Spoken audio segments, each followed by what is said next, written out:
Welcome to Uriah Heep, the Magician's Podcast. I'll be covering every studio song the band has recorded and every bonus track that I can find. Each week we'll go over a new song from the beginning to where they are currently, and as they keep adding albums, I'll keep adding shows. Let the deep dive party begin. In the magic garden, some were singing, some were dancing. Welcome to Uriah Heep, the Magician's Podcast. I am your host, Scott Haskin, bringing you a band-endorsed but fan-based podcast. And we are on the last bonus track of the album Conquest. This is a song, I had to search for this one. I hadn't found it before, I'd never heard it before, but I listened to it. And I normally don't do that ahead of the show, but the title was really intriguing. So I listened to it, and then I listened to it again, and then I listened to it again. And I thought, this song is really catchy. It's really growing on me. There's some cool stuff in here. It's definitely something that fits the time.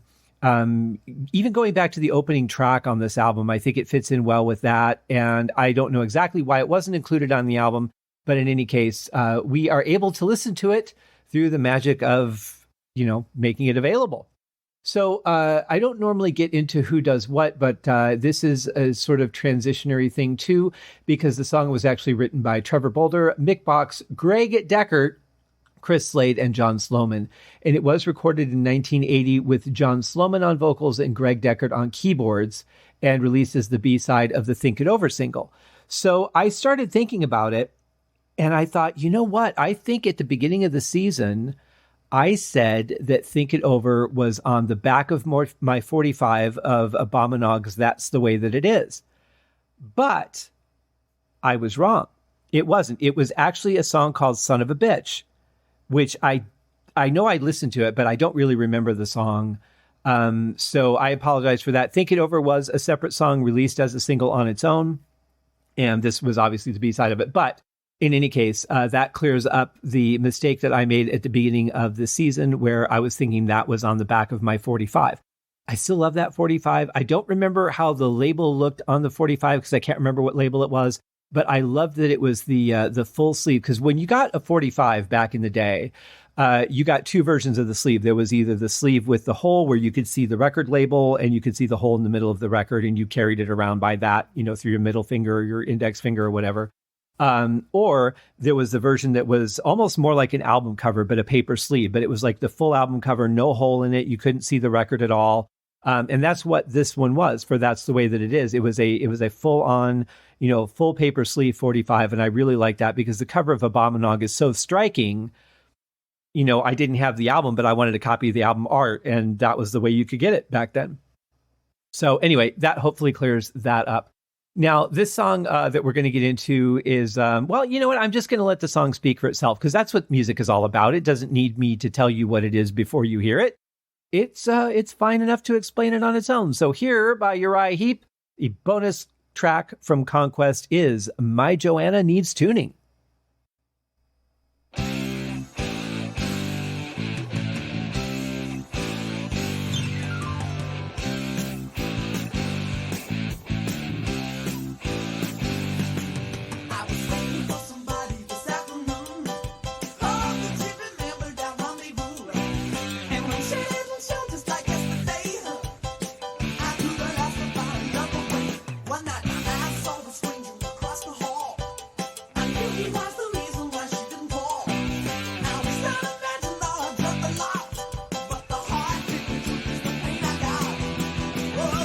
So the very opening reminds me of a song by the Michael Stanley Band called He Can't Love You. And the full title, I think, is He Can't Love You Like I Love You, or that's the chorus.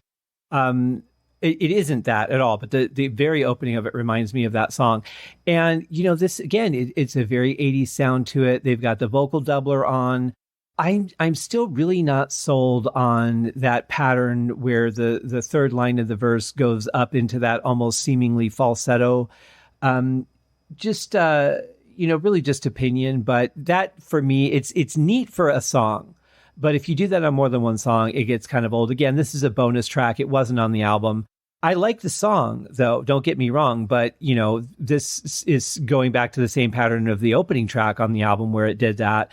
And, using the vocal doubler, it really just almost sounds the same as far as that goes. So, you got to change it up from song to song, especially on an album. But like I said, to be fair, this didn't make the cut, even though I think it's a great song.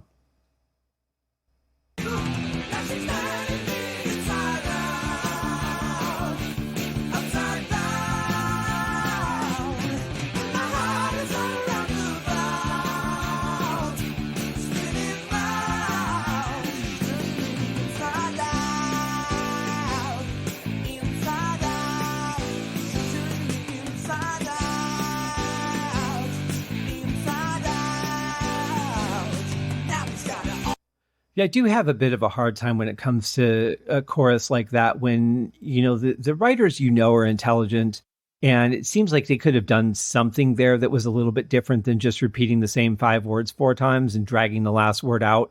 You could have thrown a different phrase in there, like, and it's tearing me down, or, just something that would have given it a little bit of a breakup in the monotony of that. I don't mind when songs are predictable, when they're predictable because it's just repetition. For me, in general, that's something I'm not a huge fan of. It depends on the songs. There are songs where it works, but here I feel like everything sounds so thin that it really could have used something different. I mean, we don't have a heavy musical sound on this song. It's a strong sound, but it's not heavy. It's not like the whole audio field is being taken up here. And I think that's partially because we're hearing more piano than like a keyboard that would normally fill up that background a little bit. So it sounds a little bit thin to me. And if that's the case, if the vocals are going to be featured, then they should be, at least not monotonous. So I like it. I like his sound on it. And again, God, this fits the era so well and what was coming over the next few years so well. But it's just got to have a little bit of, a little bit different or more spices, I would say.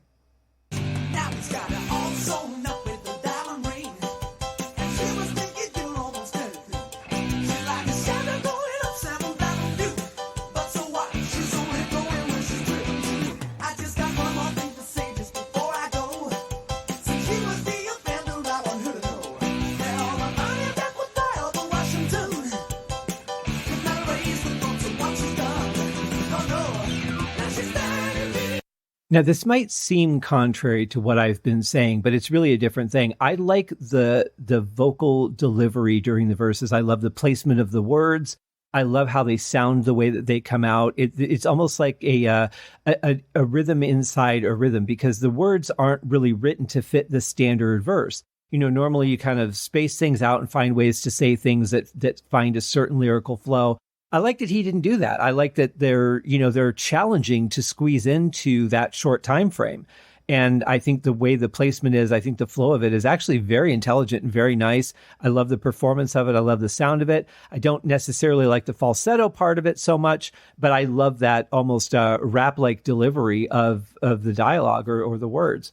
I think musically it's pretty cool. The cowbell's back. You don't hear that a lot. I think the drums are fantastic. Really good fills, really solid beat. It's a good song. I think the piano makes sense. It would have been nice to maybe hear another layer though, like a synthesizer or a pad or something underneath of that. The guitars are nice and strong. Really love the sound of them. They're not very beefy, but they work for the song. And the bass is really basic. So far I'm not hearing anything that is really aggressive like I'm used to, or even playful like I'm used to. It's really just nailing the basic foundation of the song. I would imagine that'll change at some point in here, but we'll see.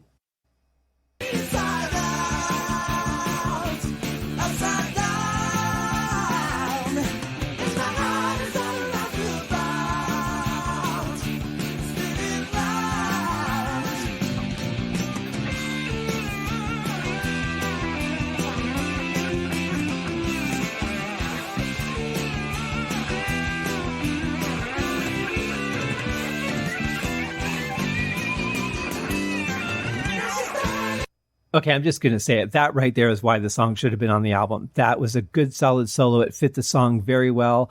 Really like what the bass started doing. Right as soon as I said that it wasn't doing much, it really kicked in. I'm not a time traveler. I didn't make that happen, but it's interesting timing. Definitely did get very active. I really like what I'm hearing there. It really brought the song up another notch, I think, for me.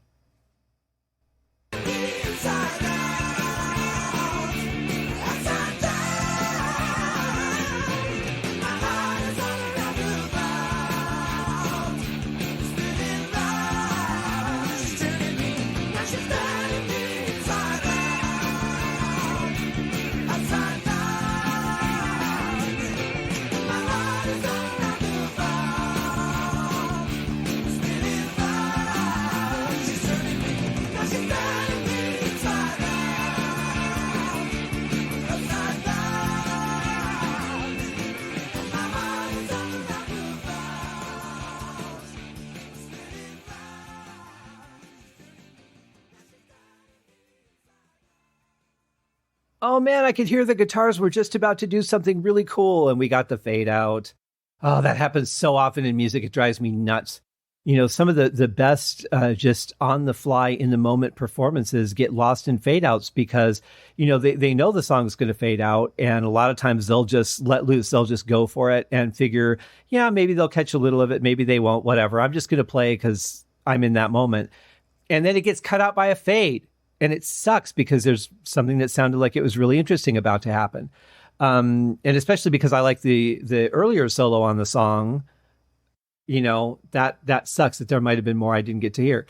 But in any case, it's pretty solid. I like the drums. I like the fact that the kick is a little punchier on this one. We can hear what it's playing. It's actually playing all the quarter notes in that last section there. So really driving it forward. I think the mix is a little off balance. I think the guitars are a little quiet, more than they should be. Especially compared to the snare drum. But, it's so weird because most of the time I'm not hearing any hi-hat. I'm hearing a little ride click through, but it's more the, the lighter side of the ride instead of the bell, which might have been better. It might have been better to have a heavier sound on this and match the tempo a little bit more. But overall, I think it's a pretty good song. I think it should have been on the album. I think it's good enough to be on the album. I think they could have come up with some more stuff to, make it really pop a little bit more. But at the same point, I mean, what they have is pretty damn good. So I'm just gonna stick with that. Take that. But yeah, that's Conquest, guys. I can't believe that we've made it to the end of this crazy ride. And I had thought one of the reasons I actually looked at the lyrics of this song was because I really didn't understand what the title alluded to. And I'm not a big lyrics guy, as we've said on the show many times, but I was curious about this one because I have heard a guitar referred to as a Joanna. I don't know why. I don't know what the relationship is. I don't know what that means, but I thought that's kind of interesting. So maybe it's a song about a guitar. That's not unheard of. But it isn't, unless it's a really weird metaphor for a guitar. I'm going to say it's about a person, but yeah, it's a good song. It's a solid song. I think that it would have had a place on the album. In fact, I think it would have been a good album ender.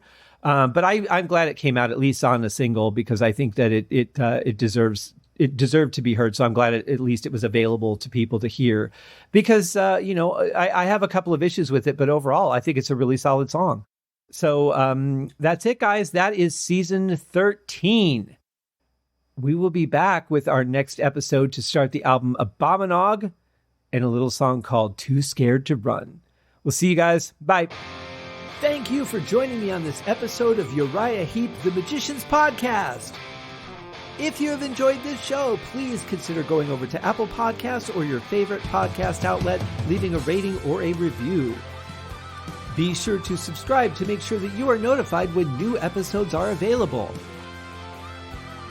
Please be sure to share this podcast with your fellow Uriah Heep enthusiasts and anyone who you think would like Uriah Heep, which should be everyone.